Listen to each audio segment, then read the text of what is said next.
Bonsoir à toutes et à tous et bienvenue dans cet entretien exceptionnel avec le président Patrice Talon qui prend aujourd'hui la parole au cœur de ce qui ressemble à une tambouille préélectorale.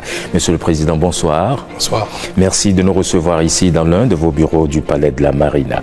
Monsieur le Président, l'ambiance préélectorale, vous le savez, elle n'est pas des plus sereines, puisqu'il y a encore des partis politiques qui n'arrivent pas à satisfaire aux conditions prévues par les lois électorales. Comment appréciez-vous cette situation? Et puis, avec le recul, est-ce que la réforme du système partisan n'est pas un peu trop exigeante? Je dois vous avouer que la situation dans laquelle se trouve la dynamique électorale ne m'enchante pas du tout. Elle porte préjudice à l'image de notre pays. Et pour autant, il n'y a pas lieu d'indexer la réforme du système partisan, encore moins le code électoral. Les infortunes qui s'observent chez les démocrates sont-elles la conséquence d'un code électoral trop contraignant? Ou résultent-elles d'une main cachée, en l'occurrence celle du président Talon? Comme je suis devenu le souffre-douleur du président Boni et le bouc émissaire idéal pour tout ce qui ne va pas chez les démocrates, que puis-je dire pour ne pas être condamné? Je suis le coupable idéal.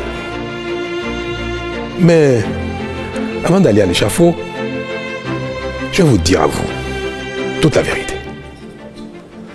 Tout ce que j'essaye de couvrir depuis fort longtemps en raison de ma charge et de la réserve que cela m'impose. En effet, depuis 2016, mon prédécesseur, le président Boni, s'emploie avec beaucoup d'énergie à faire échec à toutes les réformes, quelles qu'elles soient, et à l'action publique, quel que soit le secteur. Avant 2016, tout le monde priait pour une réforme du système partisan. Nous l'avons engagée et j'en suis fier. Elle consistait à encourager, voire contraindre, les partis politiques au regroupement.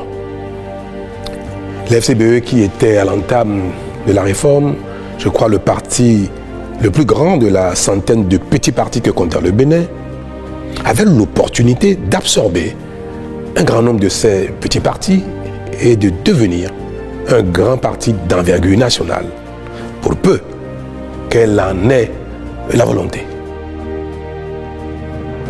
Mais comme c'est une réforme engagée par Patrice Talon, pas question. Pas question que cette réforme prospère, même si la FCBE devait en profiter. De même, l'appel de Patrice Talon à entrer en partenariat avec la FCBE et à accueillir des cadres FCBE dans la gouvernance politique et technique du pays a été refusé à tous ceux qui ont estimé le contraire et ont montré leur disponibilité à collaborer. Tout cela a été banni. Cette volonté du régime de la rupture d'associer toutes les compétences et bonnes volontés, quel que soit leur bord politique, à la construction du pays, s'est manifestée très tôt, et ce, dès la formation du premier gouvernement. C'est dans cette perspective d'ailleurs que M. Jean-Claude Oussou, membre du staff de campagne de Lionel Zissou, a été appelé au gouvernement en qualité de ministre de l'énergie dès le lendemain de l'élection présidentielle. Beaucoup d'autres, en raison de leurs compétences techniques ou de leur leadership politique, ont été appelés pour servir le pays aux côtés de Patrice Talon, élu comme président de tous les Béninois et non comme président d'une partie des Béninois. Certains restés fidèles à la ligne du parti et de son chef, je parlais des FCBE, du président Yaya Boni, sont manifestement entrés en quasi-rébellion contre le nouveau régime, et ceux qui ont choisi de servir le pays à mes côtés ont été, comme je l'ai dit, purement et simplement bannis. Ce sont ces deux phénomènes, refus d'adhérer aux réformes politiques et refus de toute collaboration avec le nouveau régime, qui ont conduit pratiquement à la scission des FCBE, puis à la création du parti Les Démocrates. Je résume. Et je peux vous dire que le point d'orgue de cette opposition radicale de principe a été atteint à l'occasion des élections de 2019. Mais de quoi s'est-il agi concrètement, Monsieur le Président? Mais vous n'avez pas manqué, tant que Béninois, de suivre les événements, tout ce qui s'est passé au Parlement, puis à l'occasion de l'élection, avec les drames qui ont suivi. Souhaitez-vous que j'aille dans le détail? Allons-y, on veut bien comprendre, Monsieur le Président. Je crois que c'était en février 2019 que j'ai reçu ici au Palais l'ensemble des partis politiques représentés au Parlement. Parce que nous venons d'engager la réforme du système partisan. Les textes adoptés qui répondaient parfaitement à l'attente de tous avant 2016, ces textes ont commencé à être boudés par une partie de la classe politique, notamment l'FCBE d'alors. Et ils ont estimé que les nouveaux textes n'étaient pas convenables, trop rigides, et risquaient de ne pas les faire gagner des élections. Mais comme nous sommes au début du processus et qu'il fallait trouver un terrain d'entente, j'ai accepté que l'ensemble des acteurs politiques au Parlement se mettent ensemble pour trouver les textes qui, selon eux, permettraient à tout le monde d'aller aux élections sereinement, tout en engageant la réforme du système partisan. Ne pas rester au statu quo de notre passé connu, excusez-moi le terme, de pagaille politique, mais d'engager une réforme qui reste à la portée des uns et des autres. Des rencontres ont eu lieu au Parlement, sous la présidence de président Ongbedi, président de l'Assemblée à l'époque, et un consensus a été trouvé. L'ensemble de tous les acteurs représentés au Parlement ont abouti à un consensus. Et je crois que ce consensus a été consigné dans un document le 18 mars 2019. Ceux représentant l'opposition dans le comité sont allés voir le président Yahya Boni pour lui présenter le consensus. Mais tenez-vous tranquille, le président Yahya Boni a refusé que le consensus soit adopté, que les textes prévus pour être votés afin non seulement d'engager la réforme, mais de permettre à tout le monde d'y aller plutôt aisément. Ces tests ont été refusés par le président Boniaï, qui a dit aussi, ceux qui sont venus le rencontrer, que les choses n'ont qu'à rester en l'état. Que si l'élection ne doit pas avoir lieu, elle n'aura pas lieu. Et que nous verrons bien. La mort dans l'âme, ses propres représentants revenus au Parlement ont indiqué que, bien qu'ils aient travaillé au consensus, bien que les nouveaux tests devaient être pris leur convenaient bien, mais que la ligne du parti ne permet pas d'avancer et de signer quoi que ce soit. Et encore moins de voter de nouveaux tests, puisqu'il était prévu que les tests changent. Je dois préciser que, à la suite des négociations au Parlement, tous les représentants de chaque camp, mouvance, opposition et consorts, comme je disais tout à l'heure, après avoir abouti au consensus, tous les représentants désignés avaient signé l'accord de consensus. Donc avant d'aller soumettre cela au président Yahya Boni. C'est parce que celui-ci a refusé qu'il n'est pas question que le consensus soit mis en œuvre, qu'ils sont donc revenus et ont dénoncé leur propre signature. Ils l'ont dénié finalement. Ils l'ont dénié, après l'avoir signé. Cela, je tiens à le préciser parce que c'était pour tout le monde, il paraissait évident que ce consensus soit mis en œuvre. C'est pour ça que je crois que les représentants de l'opposition n'ont même pas estimé nécessaire d'aller solliciter l'approbation du document avant de le signer. C'était évident pour eux parce que tout ce qu'ils ont demandé a été pris en compte. Mais malheureusement, donc, l'approbation du président Boniaï n'a pas été obtenue et ils sont revenus au Parlement pour dénier leur propre signature et se retirer de la salle. Et d'ailleurs, à la mise en œuvre des tests, je crois, je n'ai plus le bon souvenir des choses, toutes les questions ont été évoquées, ils sont carrément sortis de la salle. Alors, voter un nouveau test, il n'en avait rien à faire. Continuer avec les tests existants, pareil. Est-ce qu'il fallait bloquer le pays? S'arrêter là? On fait quoi? Avec le test existant ou de nouveaux tests, rien ne se fera. Le Parlement a continué avec les tests existants et nous sommes allés aux élections législatives 2019. Vous connaissez la suite. Et c'est quelque chose que je n'ai jamais voulu évoquer dans ces détails-là parce que je pense que, comme dit le président Aimo lui-même, les intrigues du genre peuvent être gérées sans que l'opinion dans son ensemble ne découvre ces détails qui ne nous honorent pas. Et encore moins un ancien président de la République. Mais je suis tenu à la fin de dire que tout le monde m'entende que ce qui s'est passé en 2019, c'est le président Aimo qui a été le seul responsable. Il a empêché la tenue normale des élections. Il a empêché les démocrates de participer aux élections. C'était l'FCBE à l'époque. Parce qu'il a empêché que des tests consensuels soient mis en œuvre pour permettre une élection apaisée. Il a pratiquement empêché que les élections aient lieu dès l'adoption des tests au Parlement. J'ai assumé. J'ai été vu comme celui qui est à l'occasion, qui est à l'origine des violences électorales que nous avons connues. C'est mon rôle, je suis dans la charge, j'ai assumé. Mais ce qui se passe et qui continue de se passer ne peut pas me permettre de rester silencieux indéfiniment. Alors, je crois que à la suite de cet événement, nous avons eu droit à l'installation de ce Parlement qualifié de monocolore, la 8e législature. Donc, qui s'est installé sans la FCBE et que donc qui a été qualifié de monocolore. Mais devrions-nous arrêter toutes les réformes en raison de cette situation?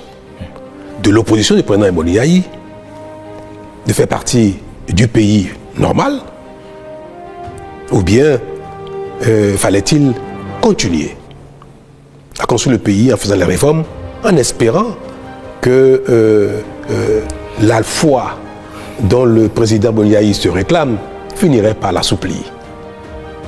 Nous prions tous et nous espérons chaque fois que le ciel nous accorde de faire de bonnes œuvres, de calmer nos pulsions, nos colères, pour que autour de nous, la vie soit confortable pour les uns et les autres.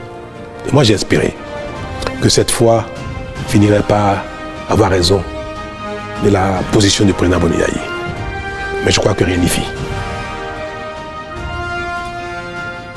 Nous avons donc décidé de ne pas arrêter le processus de mise en œuvre des réformes et nous sommes allés donc le plus loin possible pour rester dans la dynamique de l'aboutissement à un pays doté de grands partis politiques susceptibles de représenter toutes les régions du Bénin à l'occasion de chaque élection, que ce soit législative, communale ou présidentielle.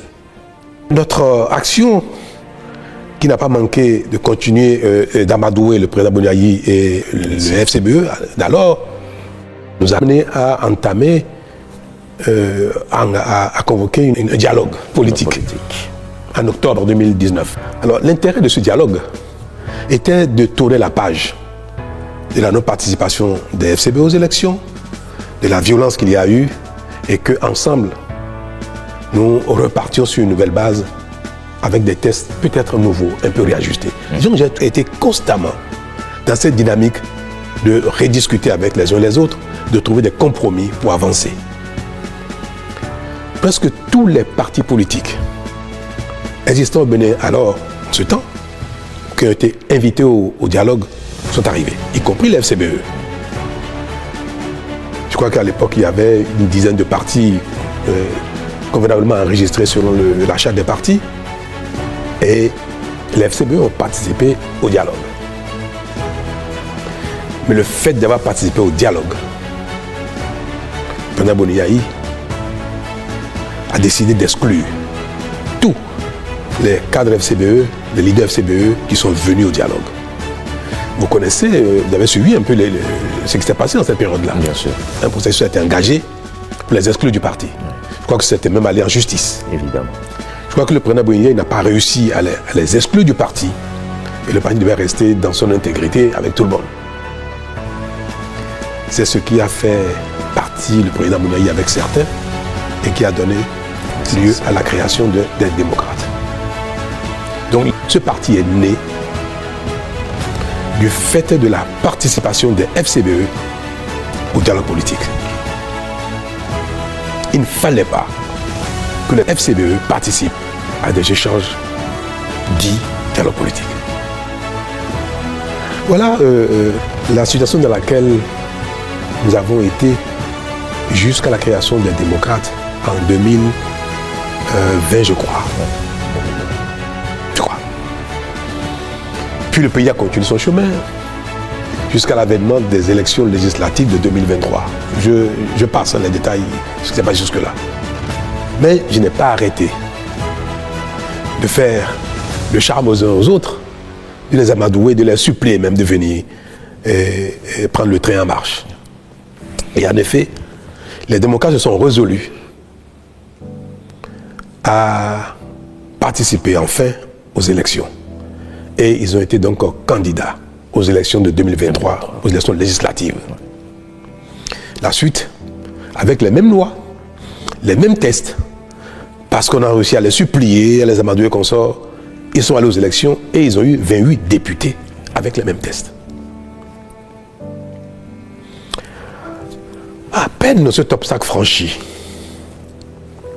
c'est-à-dire élection 2023 avec les nouveaux tests, que les prémices d'un contournement des dispositions mises en place ont commencé à apparaître ici et là, y compris dans mon propre camp.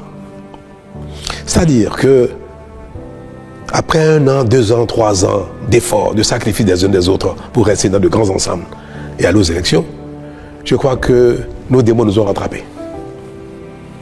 Au sein de l'Union progressiste le Renouveau, qui est un parti qui me soutient, les velléités de liberté ont commencé à s'exprimer, à se faire voir. Pareil au Bloc républicain. Et encore davantage chez les démocrates qui venaient à peine de se constituer, d'aller aux élections et d'avoir des députés. J'ai même reçu en son temps une partie des cadres, des personnalités non moins importantes des démocrates qui m'ont prié que maintenant que ils sont tous au Parlement, qui m'ont prié de revoir les seuils fixés pour avoir accès au partage des sièges dans le code électoral. Cette demande également, je l'ai entendue au sein des BR, au sein des UP. Le Renouveau. Alors vous comprenez quelle a été ma tristesse. Est-ce qu'il fallait revenir en arrière, baisser les seuils pour qu'à nouveau les partis s'éclatent?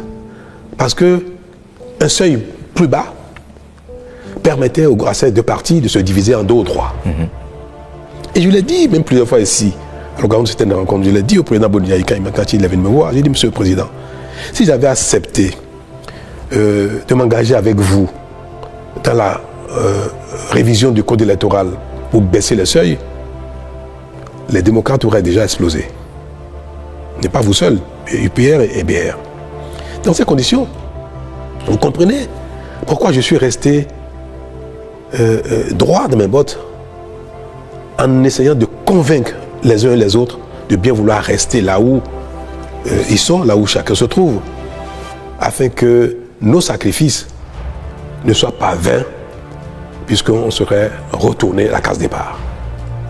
Voilà donc ce qui nous a amené à maintenir les tests, le code électoral, les tests actuels en l'état pour, je dirais, forcer la main aux uns aux autres de rester ensemble et même aller au-delà pour continuer les regroupements. Puis arrive le moment présent.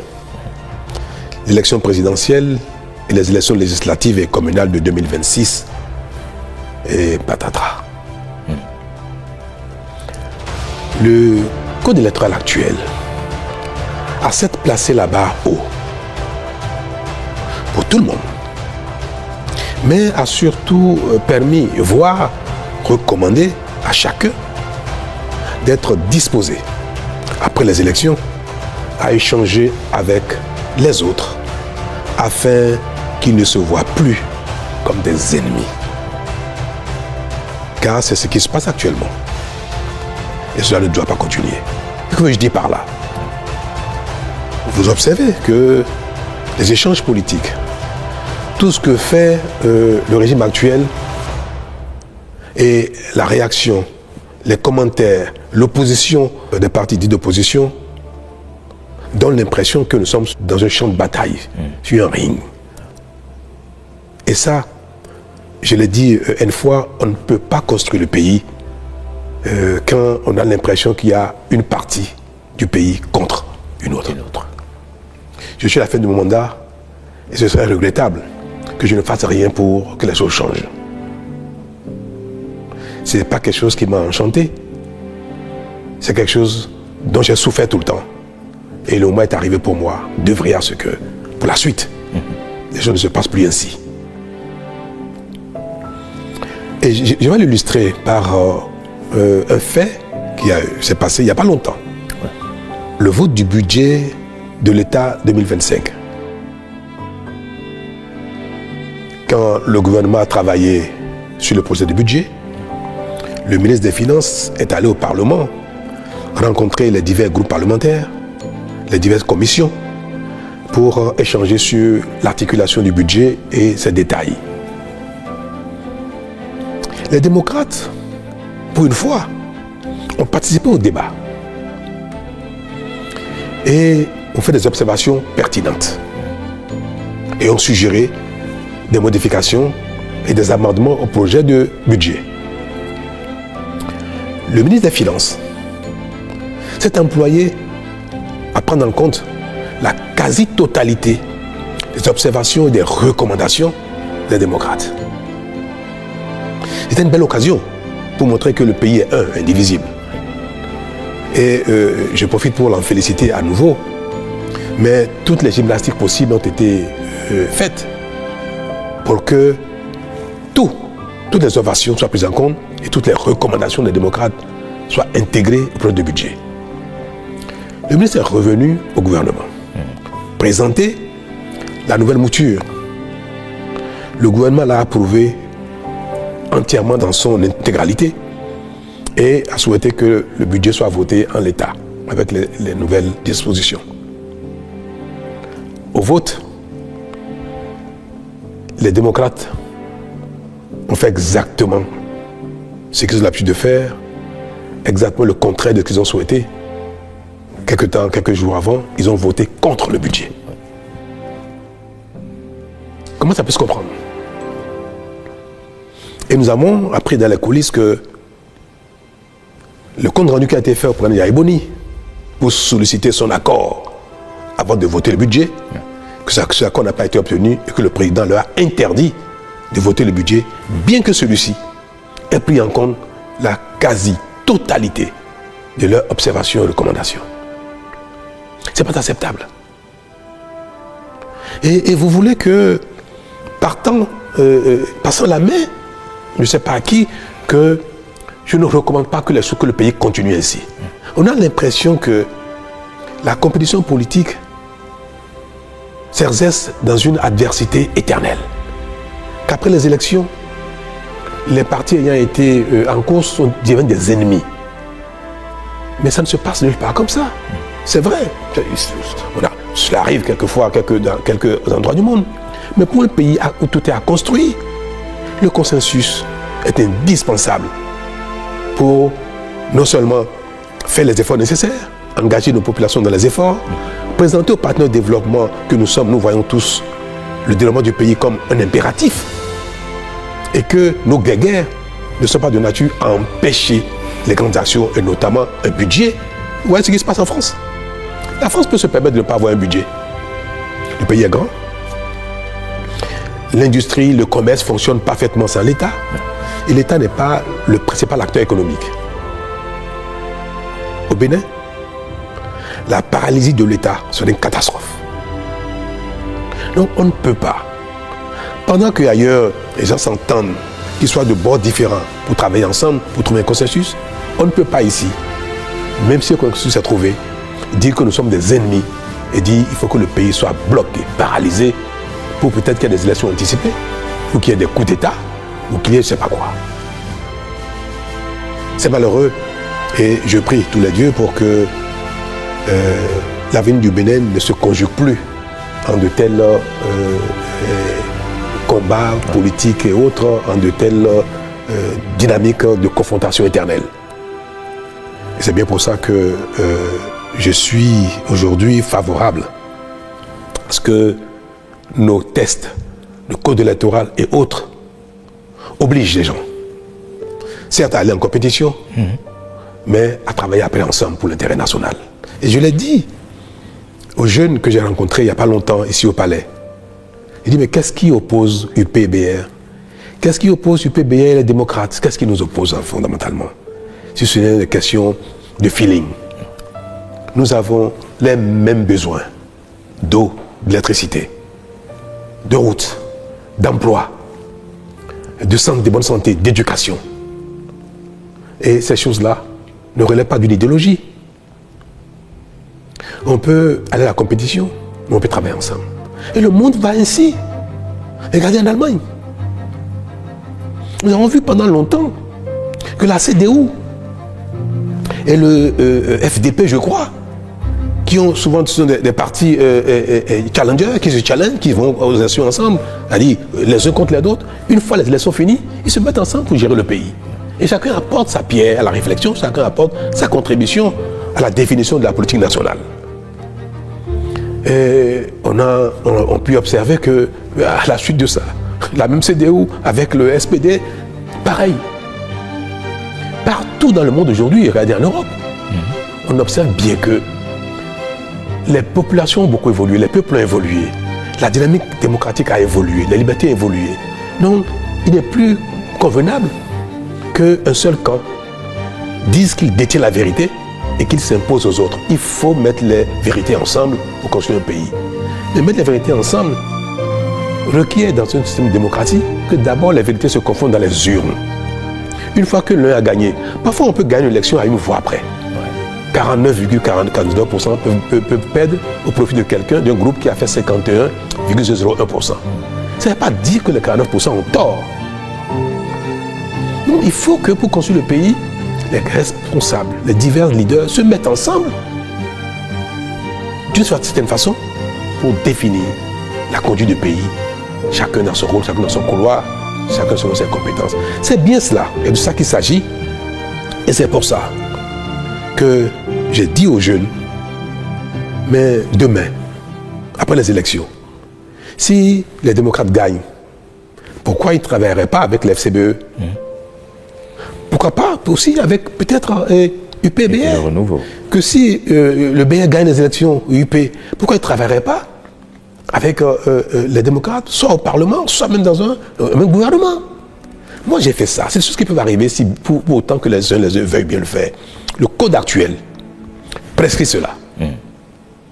Est-ce que c'est mauvais que notre code électoral demande aux partis candidats de dire s'ils ont l'intention, après les élections, d'échanger, de collaborer pour la gouvernance du pays? Et si vous le dites, vous avez un bonus. C'est-à-dire les partis politiques qui disent, après les élections législatives, après les élections communales, après les élections de Malaisie, même nous sommes capables de travailler ensemble, ils ont un bonus. Et le bonus, c'est que pour les législatives, les 20% qui sont exigés par circonscription électorale, on vous permet de les sommer ensemble. Même si vous n'avez que 10% dans une circonscription, dès lors que vous dites, je suis prêt à travailler, à discuter au Parlement avec un autre groupe qui a 12%, eh bien, vous bénéficiez de ces 12%. C'est une technique pour amener les gens à commencer à se parler. C'est tout. Ouais. Et bien ce code-là, on l'attaque. Tout le monde est en train de signer des accords de gouvernance et parlementaire. Mais les démocrates ont refusé. Le président Yaïboni a refusé que les démocrates signent un quelconque accord avec qui que ce soit, y compris l'FCBE. FCBE est une partie d'opposition, même modérée. C'est un parti d'opposition. Si les démocrates avaient signé avec le FCBE un accord de gouvernance et accord parlementaire, le duo candidat à l'élection présidentielle des démocrates ne serait pas tombé. Malgré la défection d'un de leurs. Oui. Parce que le FCBE dispose, je crois, de 6 ou 7 ou combien de parrainages. Les parrainages de FCBE auraient permis aux démocrates d'être présents aux élections. Donc ils ont choisi de marcher sur la corde raide, sur le fil du rasoir. Ils se sentent si forts, c'est très bien. Mais en ce moment, quand on a choisi de marcher sur un fil et qu'on tombe, il ne faut pas chercher les boucs émissaires. Je suis malheureux de le dire et de le répéter. Je suis malheureux que les démocrates n'aient pas l'élection présidentielle. Ils avaient la possibilité de le faire. Ils pouvaient signer un accord avec l'FCBE. Moi, j'ai demandé même à l'UP et au BR de rester disposés à signer avec les démocrates un partenariat ou un accord de gouvernance. Si je l'ai dit publiquement, devant le peuple, avec les jeunes, c'est parce que c'est ma consigne. Et je l'ai dit pour que les cadres des deux partis UPBR entendent publiquement que le président de la République, qui est aujourd'hui le chef de la majorité, souhaite que UPBR puisse signer avec n'importe quel autre parti, y compris les démocrates. Je l'ai dit publiquement. Qu'est-ce qui, honnêtement, pourquoi Yabou ne peut pas accepter de signer un accord avec ceux-ci et dire que si vous gagnez ou si je gagne, nous pouvons travailler ensemble. Mais cette déclaration ne veut pas dire qu'ils ont l'obligation demain de nommer des ministres de partis. Non, c'est juste l'intention. À la limite, même ils peuvent ne pas le respecter plus tard. Mais ce serait bien que le peuple entende, qu'eux-mêmes se disent travailler ensemble n'est pas un problème quand on est dans le même pays. C'est tout ce que voulait le code. Et cela leur aurait permis, cette déclaration d'intention leur aurait permis aujourd'hui d'être candidat au présidentiel. Si vous permettez, allez-y, monsieur. L'élection législative arrive bientôt. Le code dit que, à défaut d'accord de gouvernance, à défaut d'accord parlementaire, oui, chaque liste, chaque parti devra réaliser 20% de suffrages, obtenir 20% de suffrages dans chacune des 24 circonscriptions législatives. Aujourd'hui, aucun parti n'est en mesure de le faire. Peut-être que demain, ils le feront. Ni UP, ni BR, ni FCBE, ni MOEL, ni RN, même les démocrates, en tout cas, ils ne l'ont pas. Je ne sais pas s'ils y parviendront. Nous voulons y arriver là. Nous voulons y arriver. Que demain, nos partis soient d'envergure pour pouvoir être représentatifs partout.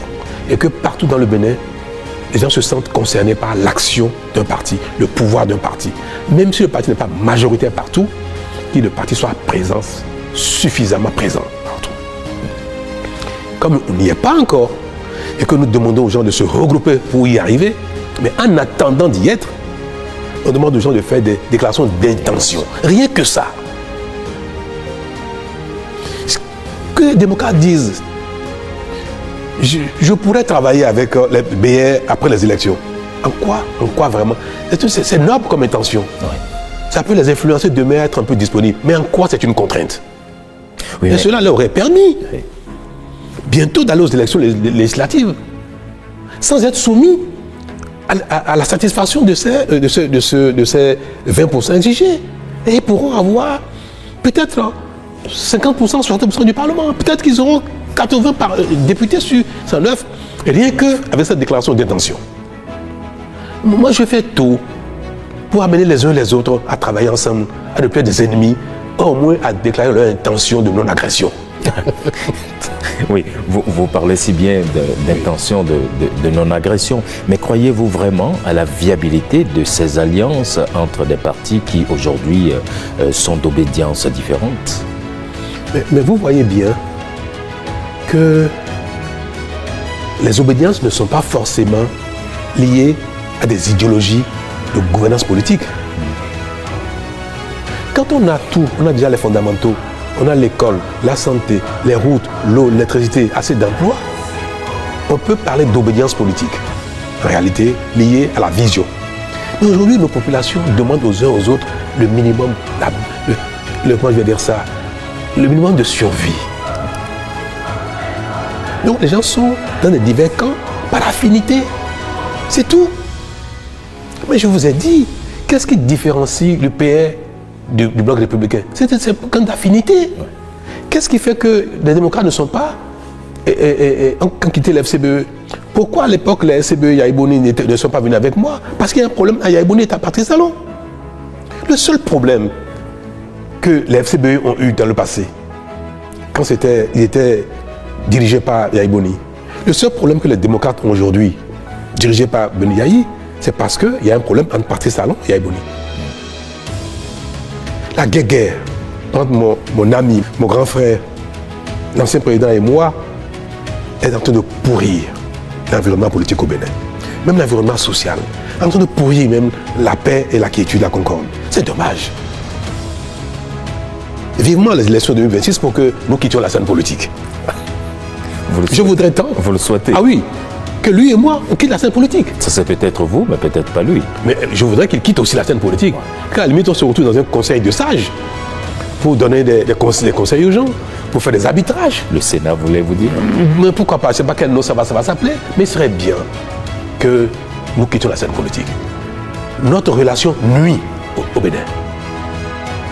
Moi, je fais tout pour qu'il en soit, que ce soit différent, que ce soit plus ainsi, mais je n'y arrive pas. Je n'y arrive pas. Je suis pressé que le terme de mandat arrive pour que les Béninois vivent autre chose en dehors de Talon et de Yaïbouni. Vous savez, en 1990,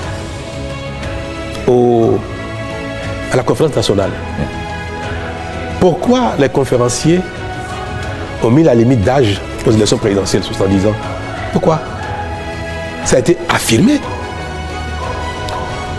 Les anciens présidents que le Bénin a connus jadis, Maga, Arouma Negbe, Apiti, Zissou, oui,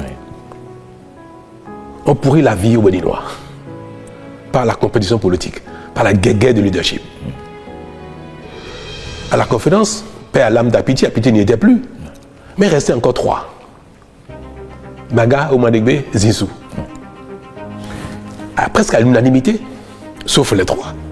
Les confédérations ont décidé de les mettre à l'écart, de les mettre au repos, de leur interdire d'être candidat. C'est ça aussi, les lois des pays sont faites pour régler les problèmes qui se posent au pays. Moi, je demanderais bien au Bénin, au Parlement, de voter une loi constitutionnelle pour interdire à Talon, à Yaïbouni et à Soglo de faire la politique. Qu'on ait passé nos vacances au village. Votre retraite plutôt. Mais ça devient impératif pour le Bénin. Et je vous le promets. Si les Béninois apprennent à nous oublier demain, les choses changeront très vite dans le pays, plus vite qu'on le pense. Alors, une dernière question, oui. Monsieur le Président. Vous permettez, est-ce que vous pensez que les frondeurs LD aujourd'hui pourraient atterrir aux côtés des partis de la mouvance? Mais beaucoup d'entre eux sont demandeurs. Ah oui. Beaucoup de démocrates sont demandeurs. Quand le président Bounia est venu me voir ici au palais il y a quelques jours, il m'a demandé, mais il faut faire quelque chose pour que le duo soit réhabilité. Mais je lui ai dit, je ne suis pas fait de miracle. C'est trop tard. Vous le saviez ça. Pourquoi vous n'avez pas voulu le faire plus tôt?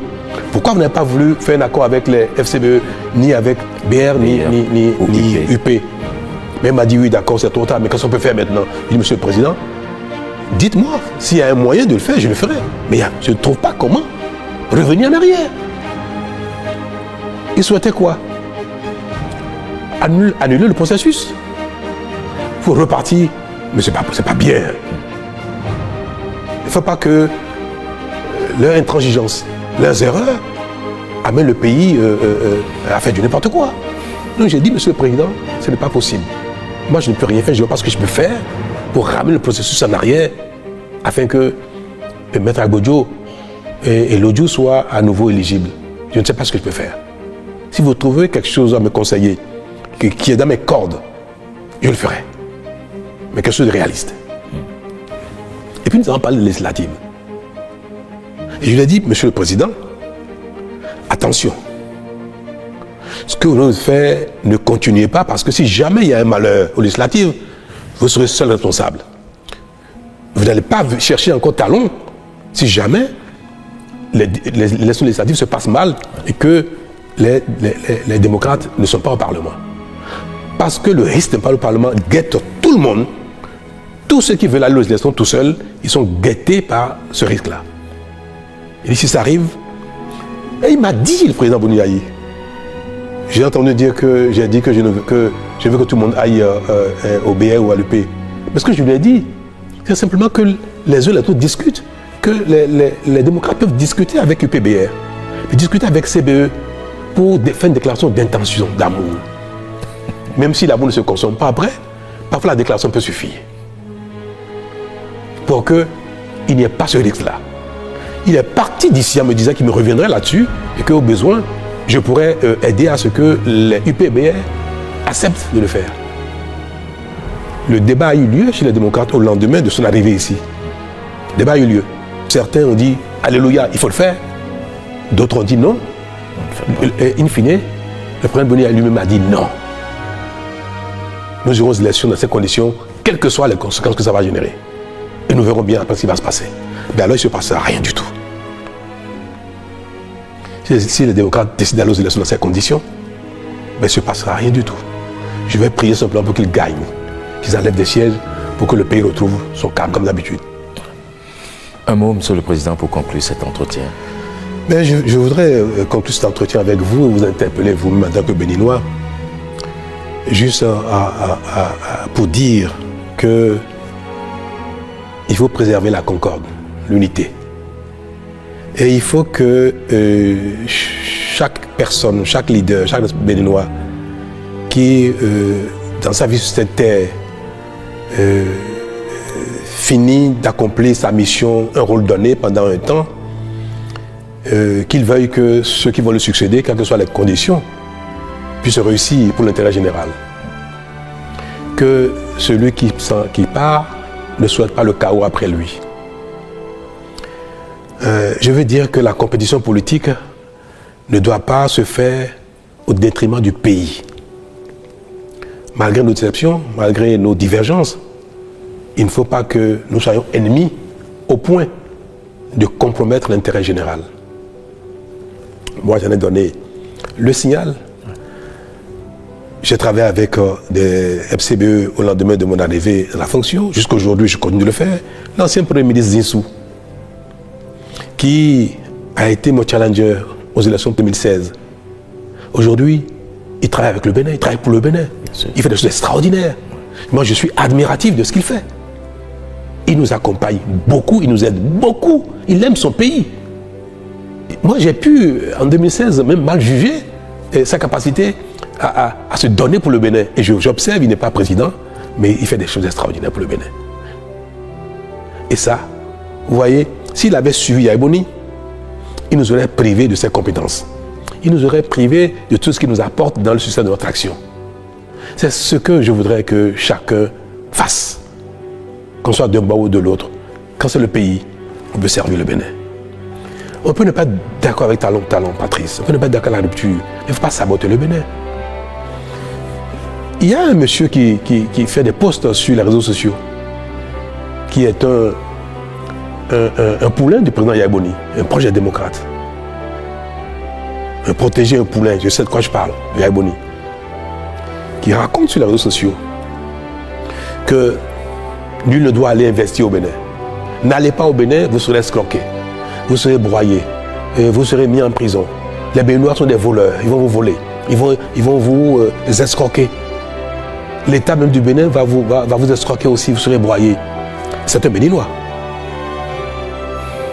qui est un des sympathisants démocrates, un proche du président Yaya Boni, qui dit de pareilles choses sur les réseaux sociaux. Mais j'aurais voulu dire au président, mais dites-lui d'arrêter, c'est pas bien, parce qu'il ne porte pas préjudice à Talon, c'est le Bénin. Il dit aux gens de ne pas venir au Bénin, n'allez jamais au Bénin. Alors, quand je vais partir, il dira quoi? Ah bon, le diable est parti, maintenant vous pouvez aller au Bénin. Mais il aura impacté négativement le Bénin. Il n'impacte le Bénin négativement. Quand le président est venu me voir il y a quelques jours, permettez que je de conclure. Il y a des web activistes qui sont dans la même dynamique, qui seraient en détention aujourd'hui. Par exemple, Boniaï m'a prié de faire quelque chose pour les libérer. Je dis, mais je fais quoi, Monsieur le Président? C'est la justice je ne commande pas la justice en cette matière. Il me dit, non, faites quelque chose parce que quand ils vont sortir, ils ne recommenceront plus. Je dis, ah bon, Président, vous pouvez en jurer? Il m'a dit oui. Et c'est alors que je lui ai dit, ah bon, non, vous êtes commanditaire. C'est pas bien. C'est pas bien. Donc, je veux donner un mot de fin pour exhorter les uns les autres, exhorter les démocrates à être disposés à tout, disposés à ouvrir. Et je veux interpeller surtout ceux que j'ai vus démissionner des démocrates. C'est malheureux qu'ils aient démissionné. C'est dommage. Mais j'ai entendu qu'ils ont un idéal et qu'ils ne veulent plus continuer à prêcher dans le désert. Et ça, moi, ça m'a touché. Et j'ai ici un message pour eux. C'est que si leur idéal ne peut pas prospérer dans le groupe politique actuel et qu'ils sortent de ce groupe-là, il ne faut pas que leur idéal meure. Il faut continuer de le promouvoir. Mais le meilleur moyen de promouvoir un idéal politique, c'est d'être un acteur politique. Et c'est pour ça que, sans état d'âme, je vais inviter le ministre d'État Wadaye, candidat aux élections présidentielles. Je vais inviter le non-progressiste de Renouveau. Je vais inviter le Bloc républicain, Moël Bénin, RN, pour les rencontrer, discuter avec eux et leur permettre même de s'exprimer leur idéal dans un cercle plus large. Parce que ce que je prône depuis, c'est d'ouvrir les champs des discussions politiques, d'ouvrir les cercles de rassemblement politique. Et il ne faut pas les laisser en rade parce qu'ils n'ont pas trouvé bonheur là où ils sont. Mais ils sont des acteurs politiques, ils continuent de vouloir défendre un idéal, il ne faut pas les laisser en rade. Je serai heureux de les voir, discuter avec.